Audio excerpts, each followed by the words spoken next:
Hello and welcome to the channel. If you haven't done so already, make sure to like and subscribe, and I appreciate that so much. Thank you guys for watching the video, and yeah, I appreciate you guys. Now ignore that weird face covering in my face. You know, it's weird, right? It looks weird. I guess I had to point it out, but don't worry, I will take it off. Now, this is just my initial, thoughts on the hatchback. When I test drove it, it was smooth, cornering is good. I didn't get to check out all the other features that the car has because you only get like a certain amount of blocks that you can drive around, so you can't really open it up all the way because obviously it's Los Angeles downtown, so there was a ton of traffic. Other than that, shifting was pretty smooth. Um, I didn't try that the on and off feature. I think I pushed the button, but I think I disabled it because that's the most dumbest thing that's ever been implemented on a car. Because every time the car shuts off and shuts back on, you're actually putting more wear and tear on the engine. You know, that's proven fact. But I don't know why Honda decided to put that into the vehicle on all their vehicles. But I guess there's an option for you to actually disable that, which is a good thing. If I bought one of these brand new cars, I will just disable that feature and just, drive the car as it should. Now, on this test drive, we just kind of talked about a little bit of everything. It's just me having a conversation with somebody just about, whatever economy, everything that's going on with the semiconductors, the shortages, and how their dealerships are struggling because they can't make cars, they can't have any cars. But this whole thing, the whole pandemic thing actually teaches you that you should definitely invest on making everything in-house, making it a lot easier so you don't have to rely on other sources for certain parts. That's what businesses should learn from this, and they should invest in, having their own factory of semiconductors instead of, buying from somebody else, because if somebody's willing to pay you more for that product, guess what? You're gonna go with them. So those companies that selling those semiconductors definitely have the ups, or they're holding all the fucking bargaining chips or whatever. But anyway, um enjoy the video. I think this is a he said the rep said that this is 1.5, but I think it's the 2 liter or 2.0 Civic hatchback sport, because the 2 or the 1.5 is actually on the other trim. I think, unless this is the EX, it didn't look like an EX because of the rims. The rims definitely shown the sport model. And I don't think it's a touring either because the touring has a bigger display. Um, yeah, so enjoy the ride. We're just having casual conversation about each other and certain things. Like I said, I didn't really go into much detail. I do love the gauge and the whole, yeah, like inside the dash is a little Honda there. So when you're actually hitting the brake, it actually turns on. It's nice. It's definitely nice car. Bunch of different features galore. Whatever you want, it's in there. Tons and tons of features. But all that lane sits assist and all that other stuff, that shit scares me. Man, it scares the shit out of me. Especially when somebody cuts you off, that thing breaks hard. And yeah, it's I think we talked a little bit about it in the on the ride. But anyway, enough of me yip yappering gibberish, whatever. Enjoy the video. With sport mode, econ mode, and then also it has the auto ignition shut off that you could turn off if you weren't comfortable. This is the irritating one. I don't know why they put this in the car. They should just It get rid saves of it. gas. No, long term, it helps. actually wears and tears your car in the long term. You know That's questionable. That is questionable, actually.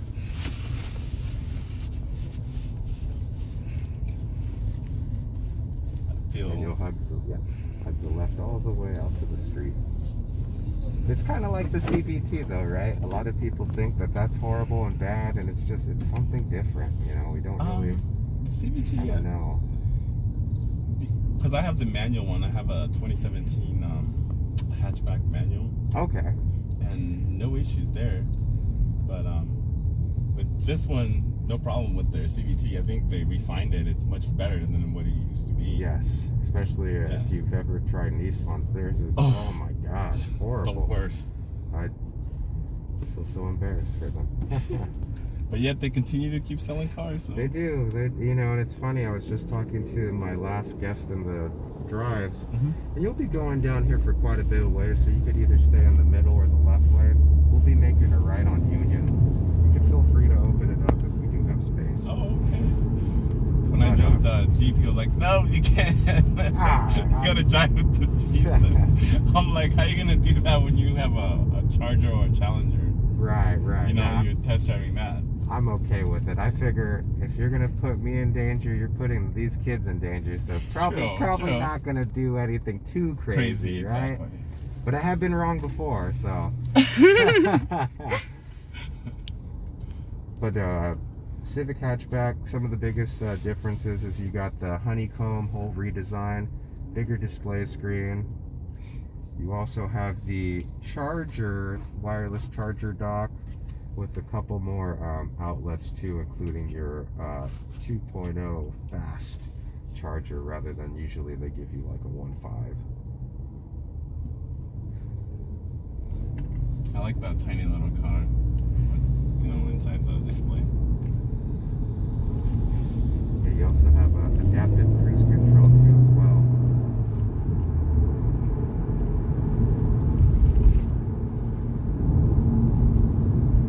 Let me see what's screen we're turning right on. We are turning right on Union. So not where the red light is, but the following next light, that's what we're doing right. You guys doing a bit of informed shopping or just having fun this week? This is actually our first time I was here last year, but I didn't do the other events that's outside the convention center. Okay. So I was like, you know what, let's go try it out. So we did the Jeep experience. We drove the Gladiator. So I wanted to drive this so I can kind of like get an impression on it, so I can talk more about it on YouTube. Oh no! Okay. Are you a influencer? Have a channel? Yeah, I have a channel. It's small, but you know, still growing.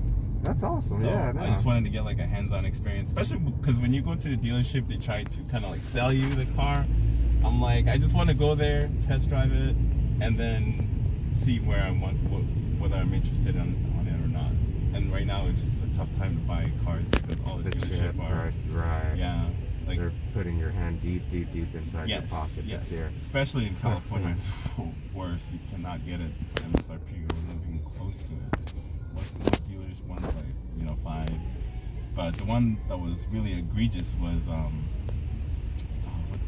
Rock Honda. They wanted like $12,000 over the sticker. Yeah, over the sticker for a base model, not just anything. Base model. Wow. Yeah, that's disgusting. I know. But what's sad is somebody's gonna buy it, and they can, exactly, and then so it doesn't really help bring those prices down. One of the ladies came to me, my last guest, a few drives ago, and she goes, "Wow, you guys must be hurting for money because nothing's here, nothing's available." I go, "No, ma'am, actually, they've made the most money they've ever made within a lifetime of sales just within this year. People have been buying cars like crazy, and they don't care about the MSRP being jacked up." I know. And I'm like, dude, you know, when inflation actually, like, when it evens out, you're gonna lose like half the value of your car or house that you bought. Yeah, resale value of cars is horrible. I mean, even it's for like perfect when you try to sell it. Cheap. Right, yeah. But when you're trying to buy it, you're in the same position. Yeah. I've been telling people, if you have a spare car, sell it now and make your money, and wait for 8 to 12 months and either buy a brand new model or upgrade to something else. Yeah, I actually also have a Type R. Oh, okay. Yeah. That's awesome. So that one I'm actually going to try to sell. Year? That one. Yeah. I got a 17 Type R. I'm sorry, 2018 Type R. Oh, that's beautiful. Okay. Yeah, that's nice. And the resale value for that one is like trade-in 36,000. Really? Yeah, for trade-in, and then like 39,000 depending on the value. It's crazy, but that car holds its value regardless of what's going on in the market. Yeah, everyone always speaks about the Type R even more so than the SI. Oh, I did see the SI, but the biggest complaint for the SI is I felt like they did nothing with the power. It's like the same thing. It's been the same, yeah. It's 200 horsepower. Actually, it went backwards. It's 200 horsepower and about the same amount of torque as the last year's model. but they did tune it so the power kicks in earlier, which is nice. A lot of crazy drivers on here. Yes. You gotta expect the unexpected definitely here in downtown. And now with the whole emissions law that's coming in like 2035, I mean, I've been telling everyone we're gonna see one day where we go into the dealership and it's just gonna be autopilot, autonomous. Yeah. It'll be even safer just running the same cars on the same system and platform. That's another thing too, like the whole system is fine how it is, especially Honda's actually improving their whole system. But that shit's scary. The lane departure and the brake. Oh, yeah. Oh, I've tried it. Where are we turning? Right here. Right Yeah, okay. But it's scary because when because my wife had the 2016 Civic sedan. With all that stuff, all the safety features inside, and like she would get like ghost braking, and like it's not gentle either. It slams the brake. And I've always told people, depending on weather conditions, you don't want to like kind of depend on it. Mm-hmm. So a lot of the times I've heard plenty of stories, and that's why they took off the right lane assisted camera, if you remember, that was on the Civic. I actually like that one. I loved it too, camera. but people weren't cracking their head. They were just looking at that camera, and it caused so many accidents because they're so dependent on it. You'll be going down here for about 3 more lights, making a right on Figueroa. But I missed that camera because I would just, I would still look, but, it just makes it easier. Yeah, it was nice. But I was like, why did they remove it? Because, like, the indications that they have now, I'm like, I don't trust that thing. Yeah, the monitoring doesn't really... I mean, it seems like it comes on to just let you know too late you're going to get hit or right? it's close. You can't really do anything when you hear that beep. It feels premium. The seats feel nice, leather seats. You also have the Bose speaker output for the sporting touring package, so that's kind of cool. You get a good system in here. Yeah, and I like the color too. Yeah, It's a the lot of blue people blue, right? you got it. They brought this out with the Type R and it did so well that they're going to use the whole I line. like it. Just like that that orange for the blazing orange for the Are you talking about SI. That one, I okay. like that one too. I mean, it's a weird combination between orange and red for that vehicle, especially the interior. You got red seats, red stitching, and stuff like that, and then the outside is orange. It's kind of a little weird, but the color, it's a nice color. The two-tone offset, it looks really well when you crack that window and look inside. It doesn't really seem like it makes sense when you see the car just plain, like outside, but with the interior, I feel like it brings it together. And not this one, but the next line will be making that right.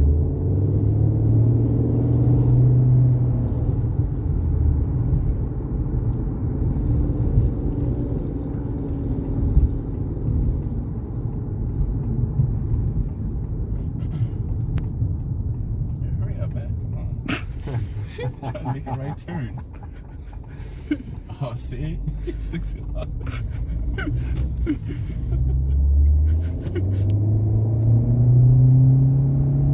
You guys hear about the new world we're going to be living in? Now they've changed the Staples Center to Crypto.com Arena. Yeah, That's cool. man. They got money to burn.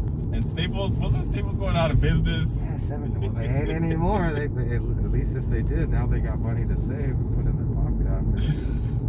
Put that right back in there. Yeah, $700 million for just a name change. Nothing more added, just a name. Jeez. Kind of makes me think we're back in 1996. We're about to see the new big boom revolution with the digital age. Yeah, and we also see what else happens after that. Everything crashes right after. Kind of already is happening. I mean, inflation, the dollar, purchasing power right now is just insane, ridiculously low with everything.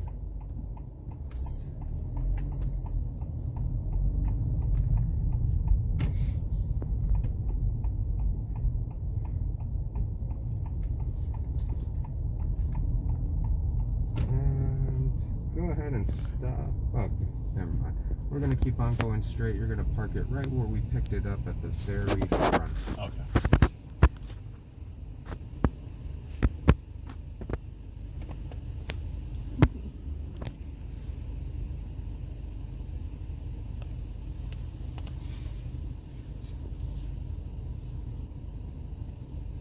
So many gadgets. Yeah, it amazes me that you can no longer fix a car with just tools and a wrench.